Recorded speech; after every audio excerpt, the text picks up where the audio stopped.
오늘 주신 말씀 함께 봉독해 올려드리도록 하겠습니다. 오늘 주신 말씀은 요한복음 9장 1절에서 12절까지의 말씀입니다. 저와 함께 한 절씩 교독하도록 하겠습니다. 제가 먼저 읽겠습니다. 예수께서 길을 가실 때에 날 때부터 맹인된 사람을 보신지라. 이르되 라삐여, 이 사람이 맹인으로 난 것이 누구의 죄로 인함이니까? 자기니까 그의 부모니까? 예수께서 대답하시되 이 사람이나 그 부모의 죄로 인한 것이 아니라 그에게서 하나님이 하시는 일을 나타내고자 하심이라. 때가 아직 낮음에 나를 보내신 이의 일을 우리가 하여야 하리라. 밤이 오리니 그때는 아무도 일할 수 없느니라. 내가 세상에 있는 동안에는 세상의 빛이로라. 땅에 침을 뱉어 진흙을 이겨 그의 눈에 바르시고 이르시되 실로암 못에 가서 씻으라 하시니, 실로암은 번역하면 보냄을 받았다는 뜻이라. 이에 가서 씻고 밝은 눈으로 왔더라. 그래서 전에 그가 거리는 것을 보았던 사람들이 이르되 이는 앉아서 고갈하던 자가 아니냐. 어떤 사람은 그 사람이라 하며 어떤 사람은 아니라 그와 비슷하다 하거늘 자기 말은 내가 그라 하니, 그러면 내 눈이 어떻게 떠졌느냐. 대답하되 예수라 하는 그 사람이 진흙을 이겨 내 눈에 바르고 나더러 실로암에 가서 씻으라 하기에 가서 씻었더니 보게 되었노라. 같이 읽겠습니다. 그들이 이르되 그가 어디 있느냐 이르되 알지 못하노라 하니라. 아멘. 우리는 지금 요한복음에 기록되어 있는 7가지 표적을 따라가면서 예수님이 누구신지를 깊이 묵상하고 있습니다. 이 표적들은 단순한 어떤 기적의 나열이 아니라 예수님이 누구이신지, 예수님의 정체를 드러내는 하나님의 영광의 계시라고 할 수 있어요. 자, 가나의 혼인잔치에서 물이 포도주가 되었고 왕의 신하의 아들이 고침을 받았죠. 그리고 베데스다 연못가에서 38년 된 병자가 고침을 받았고, 이제 보리떡 5개와 물고기 2마리로 5,000명을 먹이시는 그러한 사건을 우리가 살펴보았고, 마지막으로 풍랑에 몰아치는 그 갈릴리 바다 위를 주님이 걸어오셔서 잠잠케 하시는 것을 보았습니다. 자, 이어서 오늘은 6번째 표적인 날 때부터 맹인된 한 사람을 고쳐주신 이 사건을 함께 살펴보고자 합니다. 이 표적은 지금까지의 그 흐름 속에서 아주 중요한 어떤 전환점을 이루고 있다고 생각합니다. 이전의 표적들이 주로 이미 어떤 상태에 있는 상황에서 그것을 고쳐주신 그러한 사건, 우리 삶의 문제가 이렇게 해결된 사건이라고 한다면, 오늘 본문은 좀 더 우리 인간의 존재와 관련된 좀 더 근본적인 문제를 다루고 있다고 볼 수 있습니다. 그것은 우리의 영적인 눈이 어두워진 거죠. 그 보지 못하는 그 문제에 대해서 이 사건을 통해 주님은 우리에게 말씀해 주고 계십니다. 우리가 일반적으로 하나님의 영광이라고 한다면 무엇을 우리가 떠올리기 쉽습니까? 하나님의 영광이다. 그러면 어떤 광채, 화려한 광채나, 그죠? 아니면 하나님 앞에 주님의 이름을 영화롭게 하는, 영광 돌리는, 이러한 성공해서 하나님께 영광을 돌리는 것, 이런 것들을 우리가 생각하기 쉬운데, 이것도 맞지만 성경에서 말하고 있는 그 영광을 살펴보게 되면 본래 뭐예요? 하나님의 성품, 그리고 하나님의 어떠하심, 그리고 하나님의 계획과 뜻, 목적, 이러한 것들이 또 연결되어 있다는 것을 알 수 있습니다. 하나님의 영광은 그 하나님의 뜻과 계획과 목적에 부합할 때에 영광이 드러난다라고 성경은 분명하게 우리에게 말씀해주고 있죠.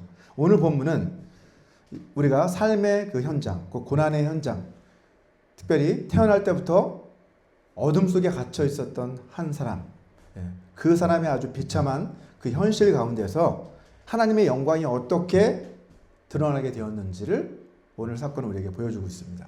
이 표적을 통해서 우리는 세상의 빛으로 오신 창조주 하나님이신 예수님을 우리가 새롭게 경험하는 그러한 시간이 되기를 소망합니다. 자, 오늘 본문 1절을 보시면 길을 가시던 예수님께서는 날 때부터 맹인된 그 사람을 보시고 그를 주목하시죠. 예. 베데스다 연못가의 그 사람처럼 주님은 그 사람을 주목해서 바라보십니다. 자, 이 사람은 사실 어떤 사고나 질병으로 인해서 후천적으로 시력을 잃어버린 사람이 아니라 태어날 때부터 맹인이 되어서 맹인된 채로 태어났기 때문에 한 번도 세상의 빛을 본 적이 없는 그런 사람이에요. 그죠? 그런데 사실 이 사람의 상태는 좀 더 우리가 요한복음 전체의 틀에서 보면 단지 그냥 눈에 보이는 육체적인 상태만을 보여주는 것이 아니라 이 사람을 통해서 하나님은 우리 인간의 영적인 상태를 지금 보여주고 있는 것이죠. 이 사람은 육신적으로 육신적으로 세상의 빛을 보지 못했지만 또한 영적으로도 하나님을 아직 만나지 못한 사람이었어요. 이러한 우리의 상태를 잘 보여준다는 거죠. 우리 모두는 태어날 때부터 사실 하나님을 온전히 알지 못하는 상태, 하나님께 우리 힘으로 나갈 수 없는, 하나님의 뜻을 깨달을 수 없는 그러한 영적인 시력을 잃어버린 그러한 존재로 우리도 태어나고 있어요. 그런 면에서는 이 사람과 우리는 다를 바가 없는 거죠. 사실은. 자, 그런데 이 사람을 주님께서 주목하실 때 그 옆에 서 있던 제자들은 어떤 질문을 합니까? 예수님께. 주님, 도대체 누구의 죄 때문입니까? 뭐가요? 이 사람이 맹인으로 태어난 것이 도대체 누구의 죄 때문입니까? 라고 하는 이 질문을 던지고 있는 것을 볼 수 있습니다. 자, 당시 사람들은 눈이 먼 것은 하나님의 징벌이라고, 하나님의 징계다라고 이렇게 여겼습니다. 그 사람이나 그 사람의 부모가 죄를 지었기 때문에, 그러한 뭔가가 있기 때문에 그 결과로 이 사람은 눈이 벌게 된 것이다 라고 이렇게 생각하는 것이 보편적이었다는 거죠. 제자들도 이러한 관점에서 그 당시 이러한 사람들의 생각을 제자들 역시 가지고 있었기 때문에 그렇게 질문을 하고 있는 거예요.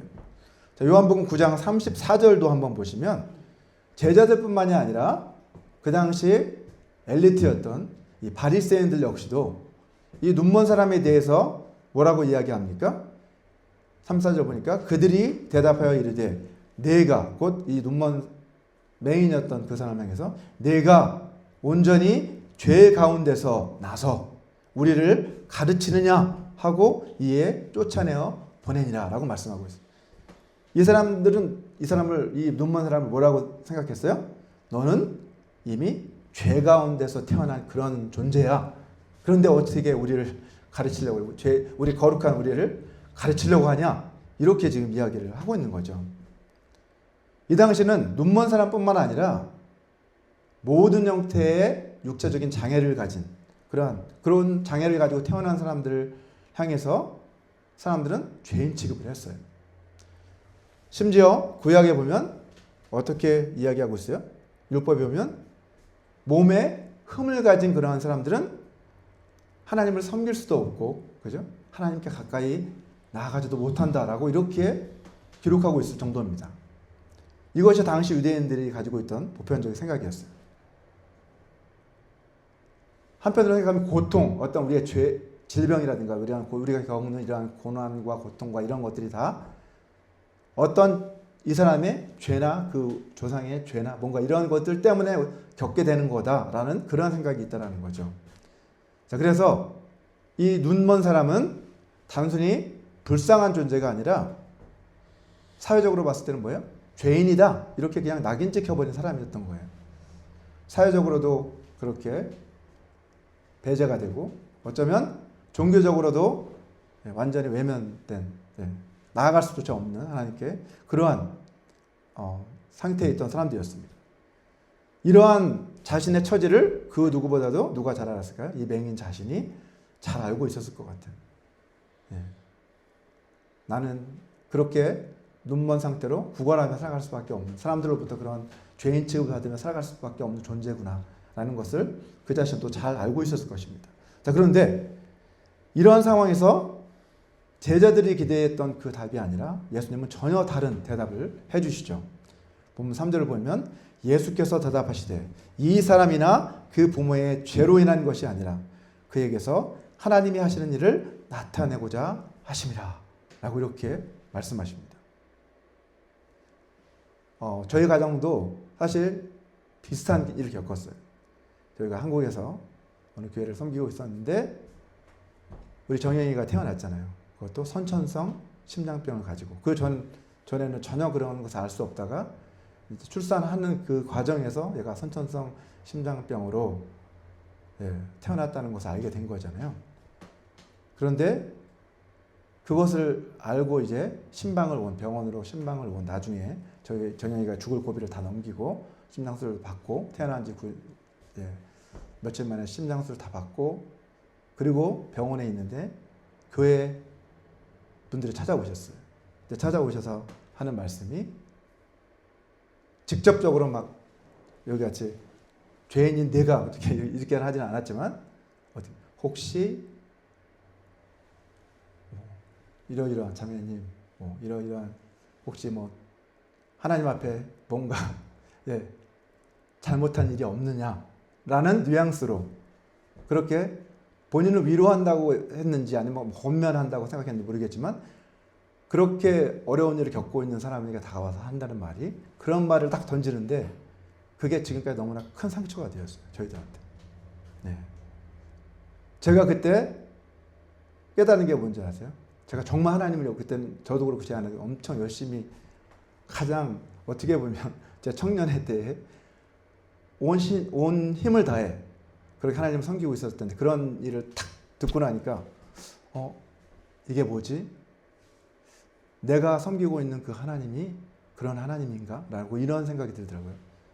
이게 지금 우리가 믿고 있는 우리의 신앙이 이런 건가? 라는 그러한 회의감이 들었습니다. 그 당시에는 막 귀신도 쫓아내고 능력도 해하고 이런 것들이 많았거든요. 저희도 그런 일 겪고 저희 어머니 암으로 돌아가셔서 그때도 막 어머님을 어떻게 살리기 위해서 막 그런 집회도 가고 기도원에도 가고 막 여러 가지 일들을 겪었기 때문에 그런 것을 잘 알고 있었고 저 자신도 그런 능력을 사모해서 귀신도 쫓는 일을 했었고 근데 그러한 경험을 하고 났는데 이런 말을 막상 같은 교회 성도들에게 딱 들으니까 내가 가는 길이 맞는가 라는 그 충격을 받았어요.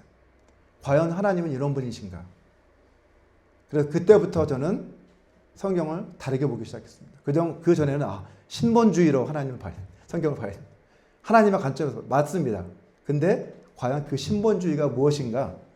나중에 제가 깨달은 것은 그 신본주의란 하나님이 직접 사람이 되셔서 오신 결국 인간성, 진정한 하나님이 계획하셨던 그 인간성의 회복이 성경의 핵심 주제라는 것을 깨닫고 나서 하나님의 관점에서 성경 본다는 것은 우리 거는 없고 다 모든 게 하나님의 뭐를 위해서 이렇게 한다고 하면서 정작 인간성을 잃어버린 그거는 신본주의가 아니구나.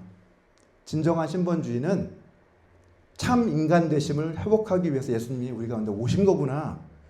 그래서 나 같은 죄인을 다시 예수님을 닮은 모습으로 변화시켜 가시는 것. 그것이 성경이 우리에게 가르쳐주는 유일한 목적이구나. 우리가 나중에 들어갈 저 영원한 천국에서의 삶도 그런 것이구나 라고 생각하니까 소망이 생기더라고요. 그래, 내가 그런 삶을 살아야 되겠다. 그래서 저는 이러한 길을 지금까지 걸어오고 있습니다.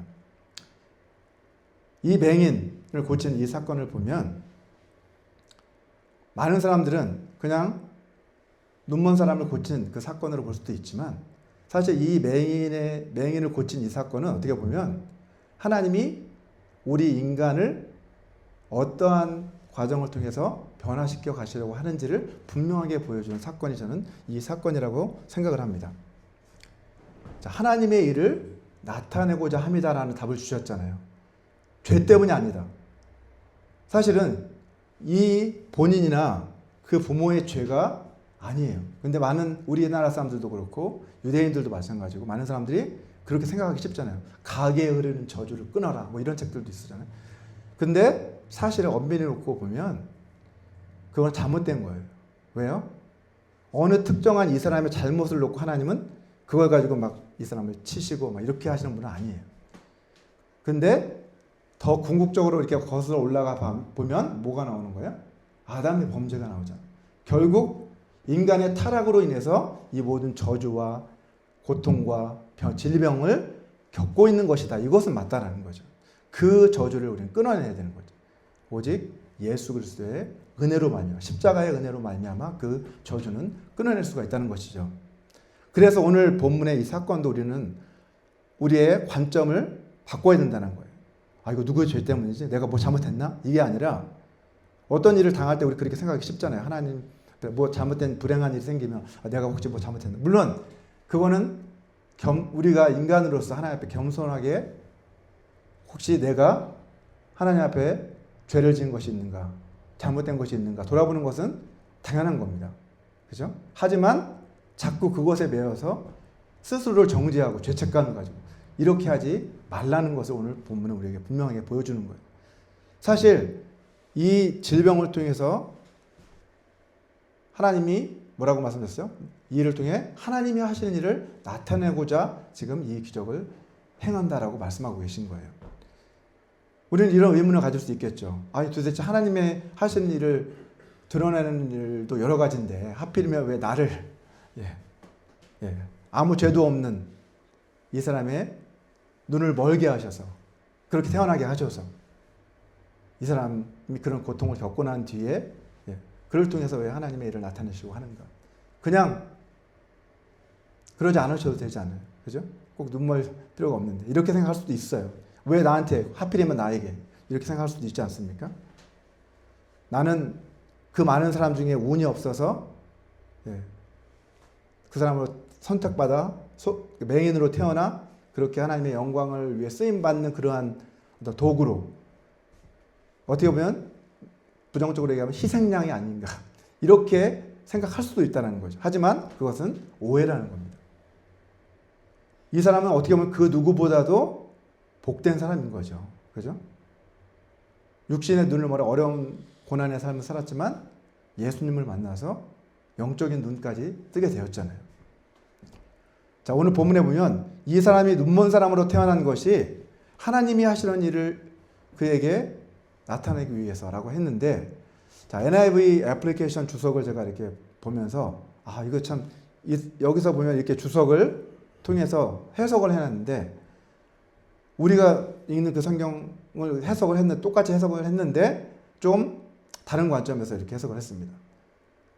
하나님께서 하시는 그 일들을 그에게 드러내기 위해서. 근데 거기 보면 하나님께서 하시는 일들을 그에게 드러내기 위해서는 똑같은데 그 뒤에 보면 우리는 나를 보내신 분의 일을 나 동안에 해야 한다. 우리 성경에는 꼭 예수님 혼자서 이렇게 그죠? 곧 세상에 비치신 예수님께서 계시는 동안에 이 일을 해야 된다라고 이렇게 말씀하신 것 같지만 사실은 그 뒤에 보면 주어가 뭐라고요? 우리라고 되어 있잖아요. 우리. 예수님 혼자가 아니라 우리가 그렇게 해야 한다라고 되어 있는 걸 볼 수 있어요. 그래서 NIV 애플리케이션 주석에서는 이러한 부분을 잘 캐치했던 것 같습니다. 우리가 하나님이 하시는 그 일들을 나타내기 위해서 이 일을 하시는데 예수님 혼자서 이게 딱 보여주시고 이거 봐. 이게 아니라 너희들도 지금 같이 이 일에 참여하고 있는 거야 라고 지금 이렇게 말씀하고 계시다는 거죠. 자, 그런데 이 4절에서 말씀하셨던 것처럼 내가 아니라 우리가 하여야 하리라 이렇게 됐다 본문에 나와 있잖아요. 4절을 보시면 자, 예수님은 제자들을 이 사명, 이 하나님의 일 안으로 그들을 초대하고 계신 거예요. 너희가 그냥 바라보는 자가 아니라 나와 함께 이 놀라운 기적, 이 표적을 함께 이루어 나가는 그 자리로 너희도 들어오너라 라고 이렇게 초청하고 계시다는 거죠. 자, 맹인을 보면서 판단하고 있던 이 맹인의 이 눈먼 이 상태가 누구의 죄 때문인가라고 그러한 판단을 하고 있던 이 제자들을 향해서 너희는 판단을 내려놓고 어떻게 하라는 거예요? 이제 나와 함께 하나님이 무슨 일을 행하고자 하시는지 너희도 그러한 관점에서 좀 이 사건을 바라보거라 라고 이렇게 초대하고 계신 거예요. 자, 이 사람이 눈먼 것이 죄의 문제다라고 그렇게 생각했던 제자들의 그 잘못된 태도를 바로잡아 주시고자 지금 이렇게 말씀하시는 거죠. 자, 이 말씀을 하셨을 때 저는 아마도 이 눈먼 사람 역시도 그 말씀을 들었다고 생각을 해요. 이 사람에게 하나님이 하시는 일을 나타내고자 하십니다라는 그 말을 저는 이 사람도 들었을 거라고 생각을 해요. 곁에서 이 말을 딱 들었던 이 사람은 어떤 생각을 했을까요? 자기 스스로도 죄인이다라고 그렇게 생각했던 이 사람이 이 말씀을 딱 들었을 때 어떤 생각을 가졌을까요? 많은 사람이 죄 때문에 이렇게 눈이 멀게 됐다라고 판단하는데 예수님만은 이것은 너를 통해서, 너의 이러한 눈멈을 통해서 하나님께서 하나님의 일을 하시고자 함이야 라고 이렇게 말씀하셨을 때 저는 그 맹인도 굉장히 놀랐을 거라고 생각을 해요. 도대체 무슨 말이지? 예. 다른 사람들, 바리새인들도 그렇고 제자들도 그렇고 다 죄의 관점에서 판단하고 있는데 예수님만큼은 자신에게 하나님의 영광을 위해서 내가 이 너의 눈먼은 하나님의 영광을 위해서 내가 그렇게 태어난 거야 라고 이렇게 말씀하시는 거죠. 어떻게 보면 너는 하나님이 그 일을 하시기 위해 택하신 그릇이다 라고 이렇게 어떻게 보면 선언하고 있다라고 볼 수 있습니다. 저는 이것이 복음의 메시지라고 생각을 합니다. 우리가 더 이상 우리가 지은 이전의 죄와 우리가 살아온 그 과거의 흔적들에 얽매여서 살아가는 존재가 아니라 이제는 뭐예요? 이 과정에서 이 죄의 길을 걸어왔던 그 과정에서 우리를 새로운 생명의 길로 초대하셔서 이제 그 길을 걷게 하시는 그렇게 부르시는 하나님께서 우리를 영원전에 그리스도 안에서 택하시고 지금 찾아오셔서 우리를 초대하시는 그것이 바로 복음이라는 거죠. 죄 가운데 여전히 살아갈 수밖에 없어. 이 눈먼 사람처럼 평생을 그렇게 구걸하며 살아갈 수밖에 없었던 이 사람 같은 존재가 우리들이었는데 이제 예수님은 뭐라고 말씀하세요? 너를 통해 내가 하나님의 영광을 드러내고자 한다 라고 이렇게 초대하시는 우리가 복음을 듣고 받아들일 때 생각해야 할 것은 그냥 나 죄사함 받고 그냥 할렐루야 하고 그 죄책감에서 벗어나서 살아가는 것. 그것도 은혜지만 뭐예요? 그 복음은 하나님의 그 놀라운 영광의 사역에 동참하도록 우리를 초대하신다는 거죠. 그것이 복음의 또 다른 의미라는 거예요. 그냥 죄책감에서 벗어나는 게 아니라 이제는 그러한 하나님의 영광을 위해 쓰임받는 존재로 우리를 불러주셨다. 자, 우리 인생을 살아가면서 우리는 이러한 질문을 많이 던지잖아요. 왜 나한테만 이러한 고통이 일어날까? 왜 나에게만 이러한 불행이 일어날까? 예. 이것을 생각할 때 우리가 어떤 관점에서 바라봐야 된다는 거예요? 이제는 예수님을 만났다면 이것이 나를 통해 혹시 하나님이 이 고통과 고난의 일들을 통해서 하나님의 어떤 일을 행하시려는가?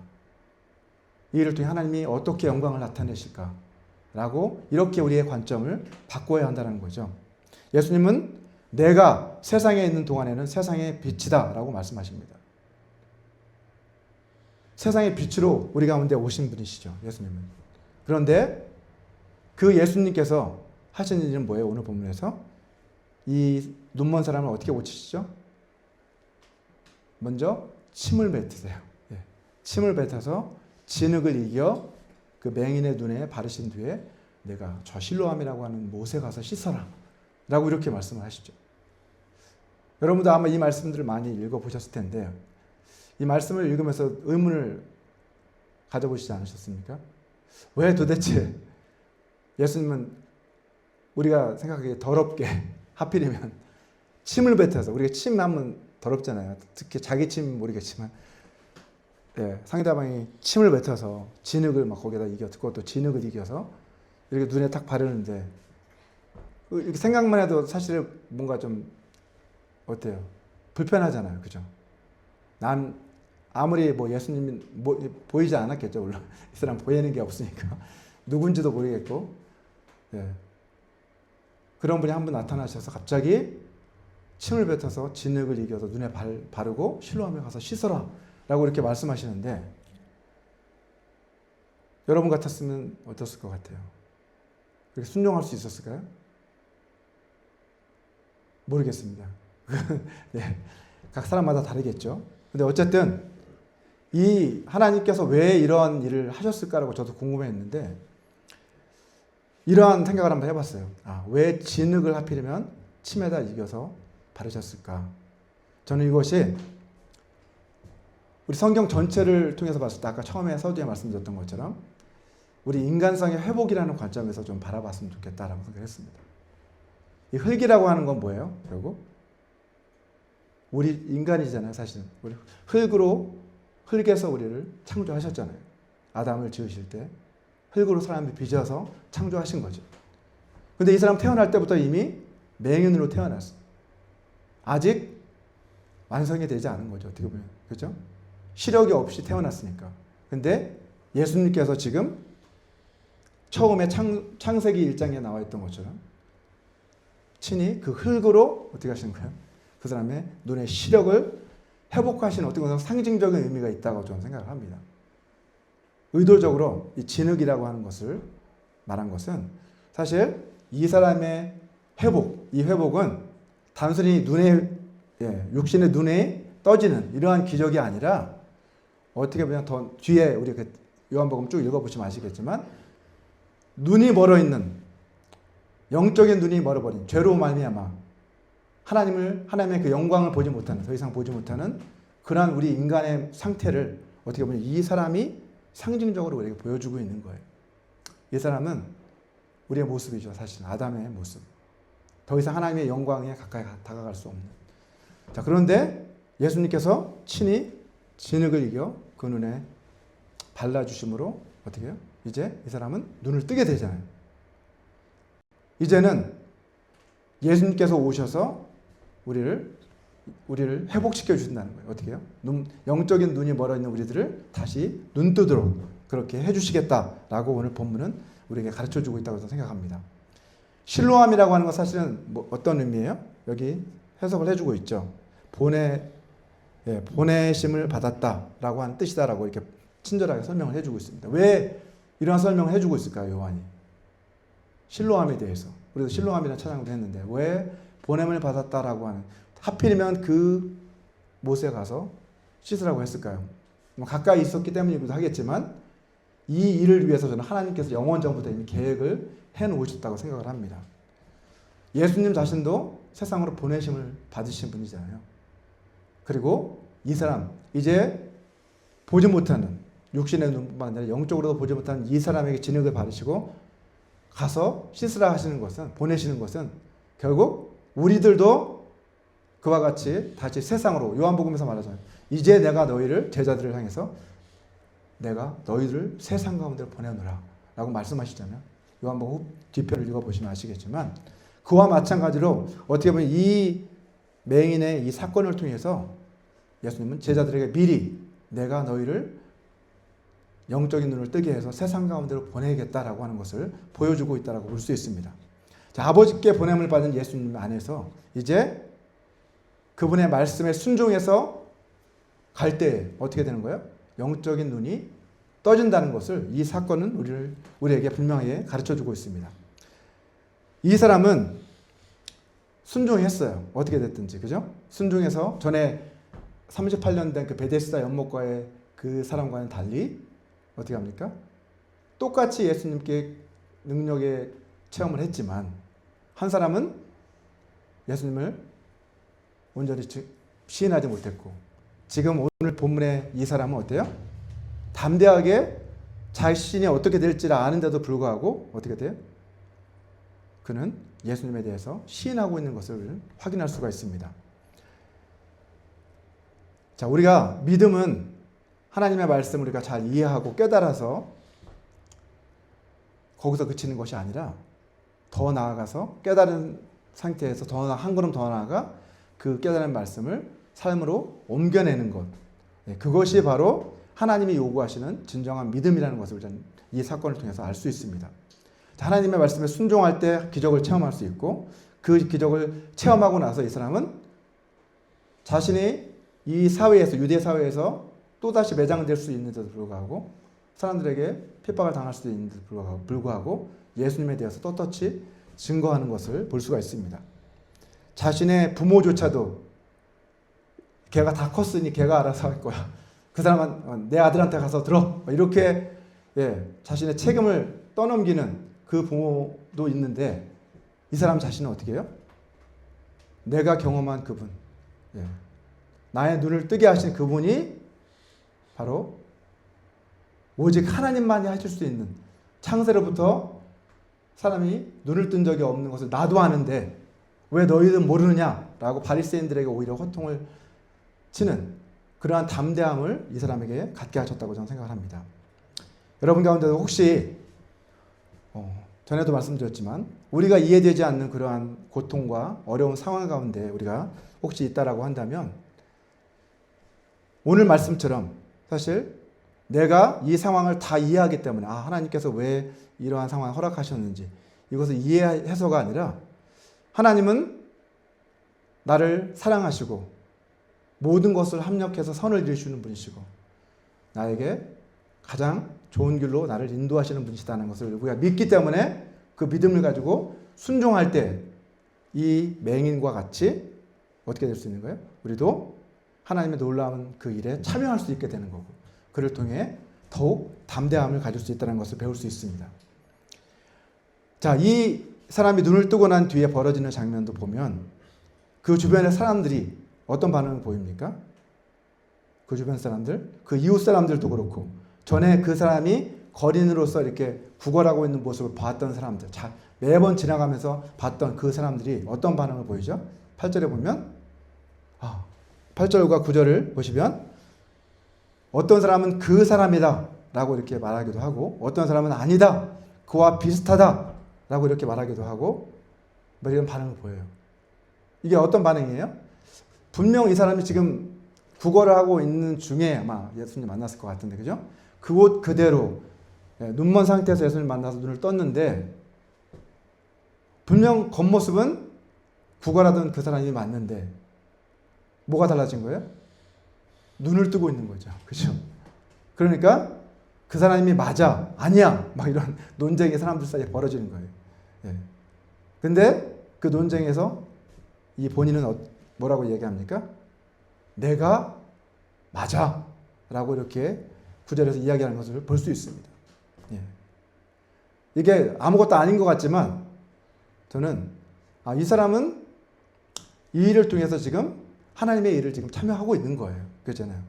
많은 사람들이 이게 어떻게 됐는지 알지 못하는 그 상황에서 내가 전에 구걸하던 눈먼 그 거지였는데 이제 하나님의 그 능력으로 내가 보게 된 거야 라고 떳떳하게 지금 사람들 앞에서 증거하고 있는 모습을 볼 수 있다는 거죠.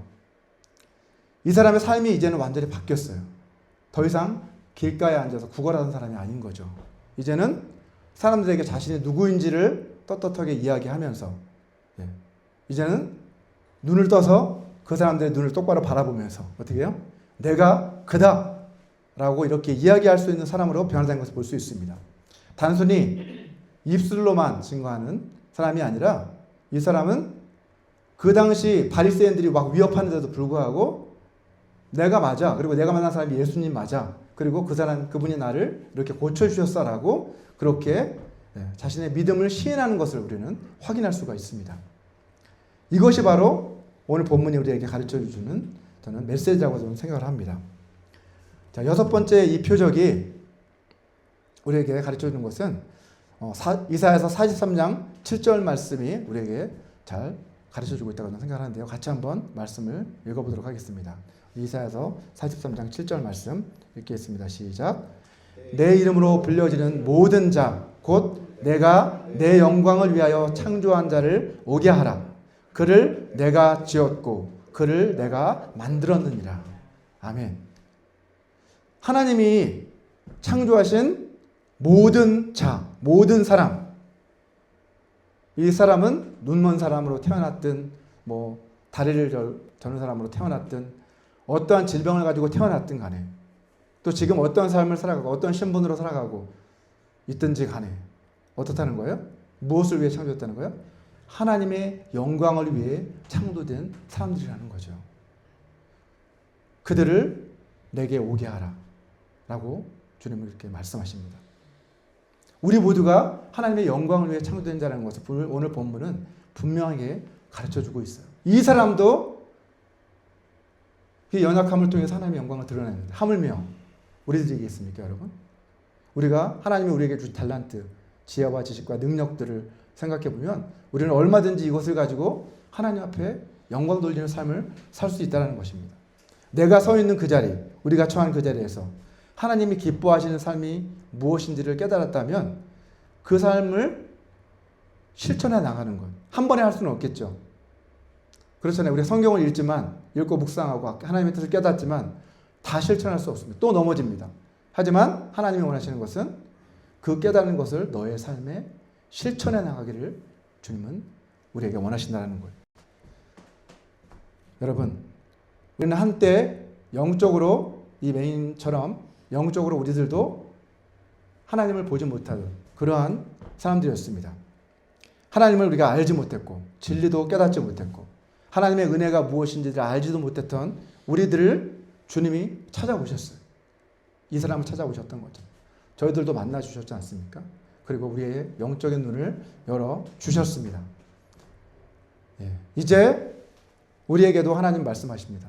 내가 너를 찾아온 것은 너를 통해서 나의 일을 하고자 합니다. 그러니 너는 나의 사역에 동참하거라 라고 이렇게 우리들을 초대하고 계신 것입니다.